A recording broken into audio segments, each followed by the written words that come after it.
disciplina de ciências, estudaremos o capítulo 3, componentes do planeta Terra.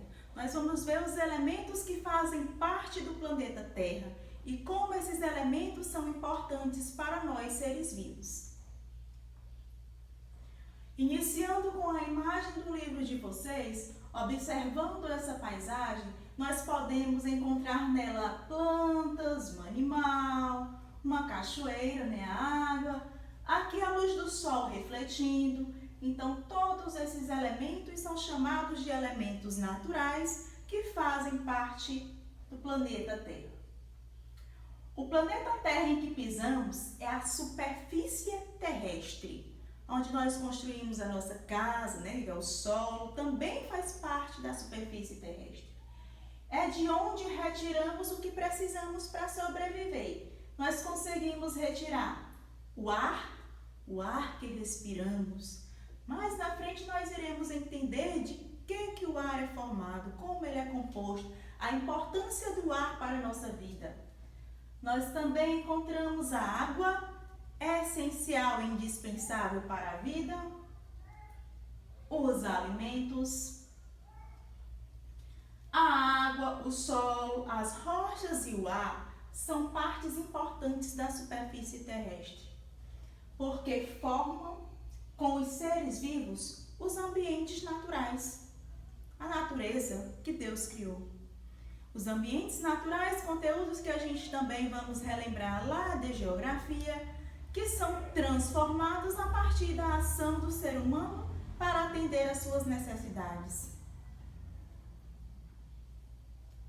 São aqueles que estão sob controle da natureza e não há interferência do ser humano. Então, aquela primeira paisagem do início do capítulo, ela mostra que não houve interferência, o ser humano não construiu nenhuma casa, nenhuma ponte, só existem elementos naturais.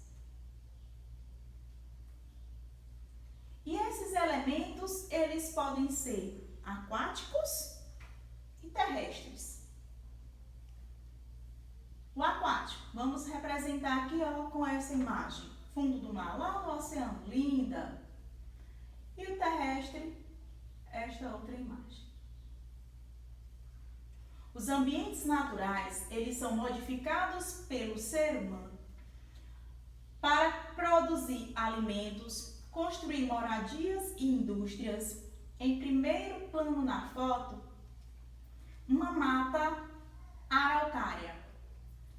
Árvore, primeiro plano é essa parte de baixo, viu? A árvore típica do Brasil que foi muito explorada e hoje está ameaçada de extinção.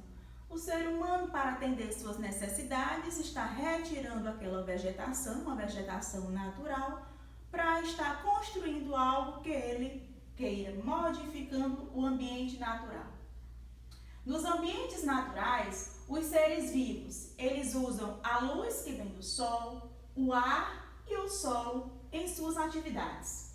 Por isso, esses recursos são chamados de recursos naturais. Então, quando eu estiver presente com vocês que perguntar, gente, que elementos fazem parte dos recursos naturais? Vocês vão me dizer que é a luz do sol, o ar, o solo e que esses recursos são indispensáveis para a vida dos seres vivos. Vamos aprender um pouco mais sobre cada um desses elementos, desses recursos?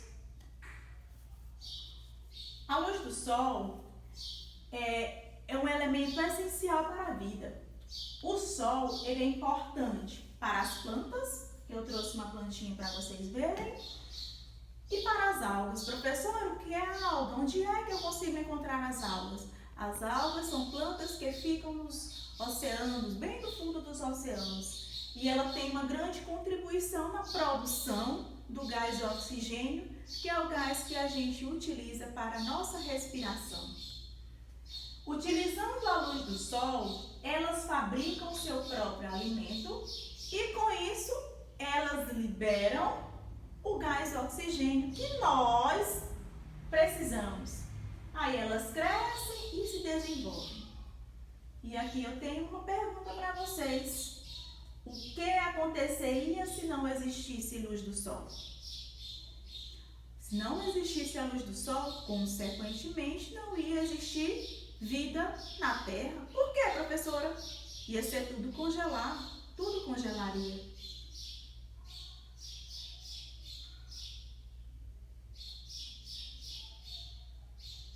O que é o ar?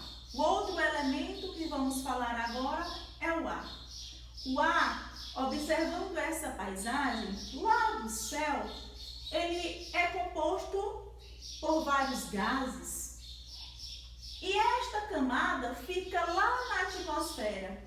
O que é a atmosfera, professora? A atmosfera é a camada de ar que recobre a superfície terrestre.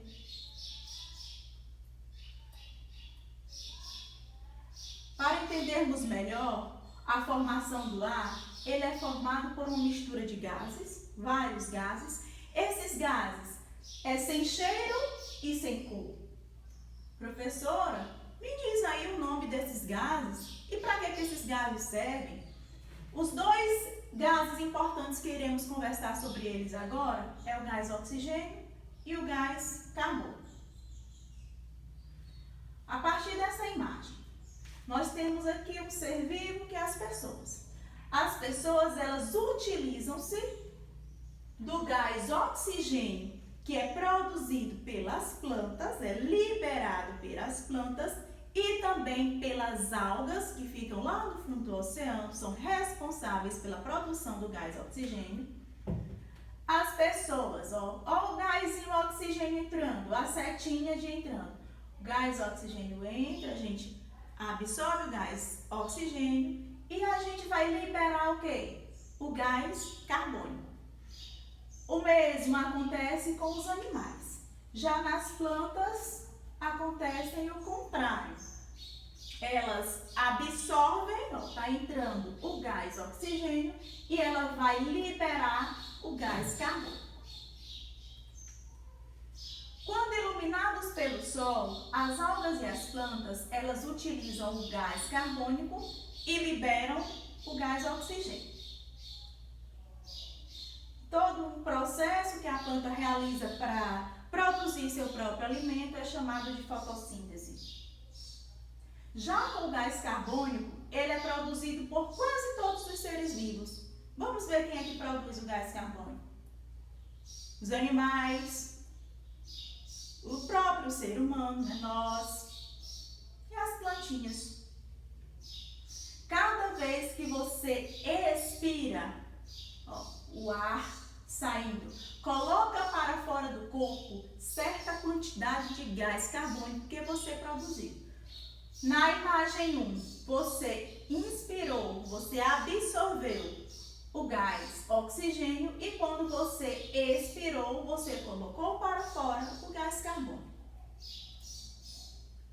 O outro elemento que nós iremos estudar é o solo. Mas como é que o solo é formado? O que é solo, professora? É onde pisamos, é onde construímos as nossas casas, é onde plantamos os alimentos que consumimos.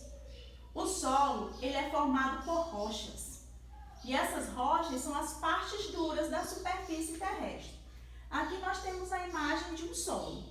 Esse solo, ele é conhecido como terra roxa, porque é um solo formado em regiões que tem muitas rochas de basalto. Observem que ele é bem escuro. E na formação do solo, vários elementos são essenciais. Essa imagem aqui do livro de vocês, eu tenho uma parte aqui de planta plantada e a água da chuva caiu, penetrou no solo e também com a ajuda das raízes que faz com que quebre as rochas que estão presentes lá no solo, facilitando a entrada do ar. A gente sabe que essa parte de cima é o solo, a parte de baixo é o subsolo. Outro elemento também importante são os animais na formação do solo. Representado aqui, essas galerias foram abertas cobertas por essas minhocas, foram formadas por as minhocas. Quando chove, a água da chuva passa por aqui, penetra, fornece nutrientes e sais minerais para que a plantinha se desenvolva. Então, as galerias formadas pelas minhocas ajudam no crescimento das raízes das plantas e a entrada e a circulação de água no ar e no solo. Outro fator importante na formação do solo é a decomposição dos seres vivos. O que é isso? Quando as folhas caem das árvores que ficam no solo, ela vai se decompor. Os galhos, os frutos, as sementes, os animais mortos ou seus restos servem de alimentos para os seres decompositores. E quem são esses seres decompositores? São os fungos e as bactérias. Gente, nós acabamos de ver os elementos naturais, essenciais, indispensáveis para a vida dos seres vivos, como o ar, a água, como o solo se forma, assim também como a importância dos gases oxigênio e carbônico para os seres vivos. Esta é a parte 1 do nosso capítulo. O nosso conteúdo, a tia Cíntia dividiu ele em 2 partes. Essa primeira parte você agora vai exercitar, você vai ler o conteúdo, assistir a videoaula e você vai responder. Fazer a leitura do conteúdo do capítulo 3, componentes do planeta Terra, que se encontra na página 30 a 36, e responder a página 37. E até a próxima.